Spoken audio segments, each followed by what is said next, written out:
আসসালামু আলাইকুম। আমি professor S M Jarjis Kadir Babu, জাতীয় নাগরিক পার্টি এনসিপির নাটোর জেলার প্রধান সমন্বয়ক এবং আগামী ত্রয়োদশ জাতীয় সংসদ নির্বাচনে আমি নাটোর 3 সিংড়া উপজেলা থেকে এনসিপির পক্ষ থেকে এমপি ক্যান্ডিডেট।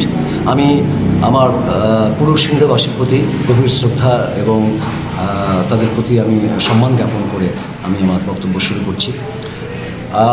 আপনারা সবাই জানেন যে স্বাধীনতোত্তর বাংলাদেশে দুইবার আমাদের গণ অভ্যুত্থান সংঘটিত হলো। একটি হলো 90 সালে, একটি হলো জুলাই 24।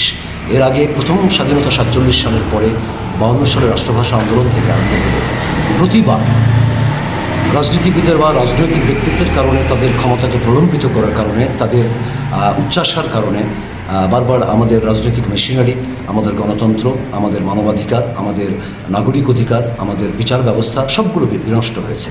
এবং যতবার জঞ্জাল সৃষ্টি হয়েছে ততবার রক্ত দিয়েছে হলো ছাত্র সমাজ। এটি 52 সাল থেকে শুরু করে নিয়ে 52 সালে 54 সালে যুক্তফ্রন্ট নির্বাচনে তারা ছুটে বেরিয়েছে এই ঢাকা বিশ্ববিদ্যালয় সহ যারা যে শিক্ষা প্রতিষ্ঠানগুলো ছিল। পরবর্তী পর্যায়ে 69 গণ অভ্যুত্থান, সেখানেও আমাদের আসাদুজ্জামান আসাদ আমাদের ছাত্র, সে রক্ত দিয়েছিলেন। রাজশাহী বিশ্ববিদ্যালয়ের ডক্টর শামসুজ্জামান তিনি রক্ত দিয়েছিলেন, তিনি শহীদ হয়েছেন সেই সময়। 71-এর মুক্তিযুদ্ধের সময় আমরা দেখেছি যে ঢাকা বিশ্ববিদ্যালয়কে টার্গেট করে প্রথম সার্চলাইট অপারেশন আক্রমণ চালিয়ে বিপুল পরিমাণ ছাত্রছাত্রীকে হত্যা করা হয়েছিল এই সময়। এরপর 90-এর স্বৈরাচার বিরোধী আন্দোলনে সেখানেও এসে আমাদের ছাত্ররা জীবন দিয়েছে। এরপরে এসে আবারও শুরু হলো 16 বছরে আমাদের মাতৃভূমির প্রিয় স্বাধীনতা গণভবনে বন্দী হয়ে পড়ল এবং এর জন্যে বিপুল পরিমাণ প্রায় 2000-এর মতো শিক্ষার্থী তারা জীবন হারিয়েছে রাজপথকে রঞ্জিত করে। প্রায় 25,000 শিক্ষার্থী তারা আহত হয়েছে, 5000-এর মতো পঙ্গুত্ব বরণ করেছে। এরই মধ্যে দিয়ে আমরা নতুন করে স্বাধীনতা পেয়েছি 24-এ, যেটা জুলাই ছাত্র গণ অভ্যুত্থান। তো সেখানে আমিও একজন জুলাই যোদ্ধা ছিলাম। আমি একজন ক্যান্ডিডেট হিসেবে আমি যেটা বলতে চাই যে সেটি হলো যে আমি সিংড়ার গুরুত্বপূর্ণ জায়গার আমি পরিবর্তন চাই। প্রথমত তাদের হলো ইয়াঙ্গার জেনারেশন, স্টুডেন্ট জেনারেশন।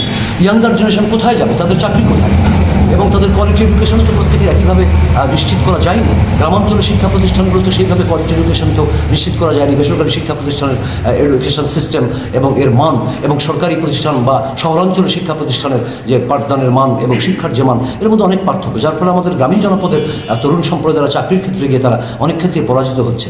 আবার এছাড়া যে কোনো চাকরির ক্ষেত্রে চিট করা হয় সেই বিষয়টা একটা সাইকোলজিক্যাল ডেভেলপমেন্টের একটি অংশ এবং সোশ্যাল ডেভেলপমেন্টের একটি অংশ।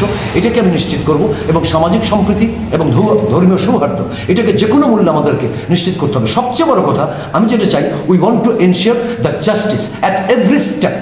প্রত্যেকটি জায়গা আমরা ন্যায় বিচার নিশ্চিত করতে চাই। আমরা দুর্নীতি বৈষম্যহীন একটি বাংলাদেশ আমরা গড়ে তুলতে চাই। We want to remake the society. আমরা নতুন সমাজ বিনির্মাণ করতে চাই এবং এই কারণেই আমাদের হাজার হাজার ছাত্র তারা রক্ত দিয়েছে। এই রক্তের কথা মনে রেখে, এই শহীদদের কথা মনে রেখে সত্যিকার অর্থে এবার যেন আর রাজনীতিবিদরা পুরনো যে পলিটিক্যাল এক্সিস্টিং পলিটিক্যাল সিস্টেম এইটার কন্টিনিউশনের মধ্য দিয়ে বারবার যেন বাংলাদেশের রাজনীতি যেন আক্রান্ত এবং এটা একটা জঞ্জালের মধ্যে পড়ে বারবার আমাদের সাধারণ পরিবারের সন্তানরা যেন রাজপথে জীবন না হারায়, এটাকে আমি নিশ্চিত করতে চাই। এবং এর জন্য আমরা রাষ্ট্রীয়ভাবে রিফরমেশনের যে জায়গাগুলো, যে সংস্কার কমিশন যে কাজগুলো করছে, ওই রিফরমেশনের জায়গাগুলোকে আমরা রিফর্ম করতে চাই।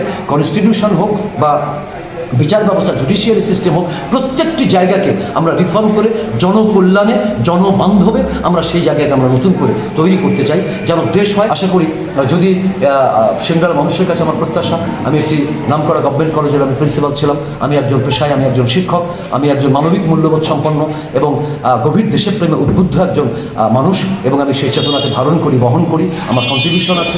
এই হাতে আমি হাজার হাজার doctor, engineer, army officer, navy officer, cadre officer কত কিছু আমি সৃষ্টি করেছি। সুতরাং জীবনের এই প্রান্তসীমায় এসে আমি সিংড়াবাসীর জন্য আমি সত্যিকার অর্থে সামগ্রিক উন্নয়ন কর্মকাণ্ড আমি সম্পাদন করতে চাই। তাদের কাছে আমার দাবি, অনেকেরই হয়তো সময় আছে, তাদের কথা আপনারা পরে ভাবতে পারবেন।